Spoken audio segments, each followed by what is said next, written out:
Hello hi friends, இன்றைக்கி வந்து முட்டை சிக்கன் செய்ய போகிறோம்.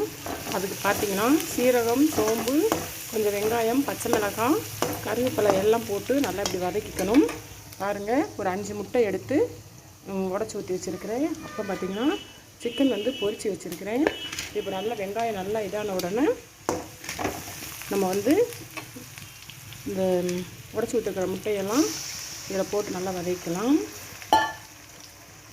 இஞ்சி பூண்டு பேஸ்ட் வந்து நம்ம சிக்கன் பொரிக்கிறப்பயே வந்து போட்டுப்போம் இல்லையா, அதிலே வந்து இஞ்சி பூண்டு பேஸ்ட்டு அந்த சிக்கன் போடுற மசாலாலாம் போட்டு நம்ம பொரித்து எடுத்து வச்சாச்சு.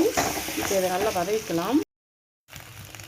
நல்லா இந்த ஸ்டேஜுக்கு வதங்கி வந்த உடனே காஷ்மீர் சில்லி பவுட்ரு கொஞ்சம் காரத்துக்கு தகுந்த மாதிரி, ஏற்கனவே நம்ம அதில் பொரிச்சதில் வந்து எல்லாம் போட்டிருப்போம். இதில் காரத்துக்கு தகுந்த மாதிரி, இதில் வந்து அவ்வளோ காரம் இருக்காது, கலர் தான் கொடுக்கும்.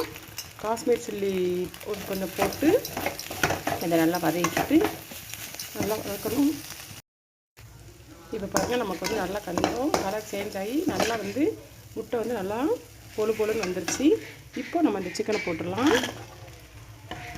சிக்கனை போட்டு நல்லா ஒரு பெரட்டி எடுத்துட்டோம் அப்படின்னா நம்மளோட முட்டை சிக்கன் ரெடி. சாப்பிட நல்லா டேஸ்ட்டாக இருக்கும். நீங்களும் ட்ரை பண்ணி பாருங்கள். இது வந்து எங்கள் ஊர் கடைகளெல்லாம் இந்த மாதிரி விற்பாங்க. நல்லா டேஸ்ட்டாக இருக்கும். நிறைய நல்லா விரும்பி வாங்கி சாப்பிடுவாங்க. பாருங்கள், நம்மளுக்கு வந்து அந்த முட்டையோடு அந்த சிக்கனை சேர்த்து சாப்பிட்றப்போ நல்லாயிருக்கும். அவ்வளோதான் ஃப்ரெண்ட்ஸ், நம்மளோட முட்டை சிக்கன் ரெடி. நீங்களும் ட்ரை பண்ணி பார்த்துட்டு எப்படி இருக்குது அப்படிங்கிறத கமெண்டில் சொல்லுங்கள். Okay friends, okay bye.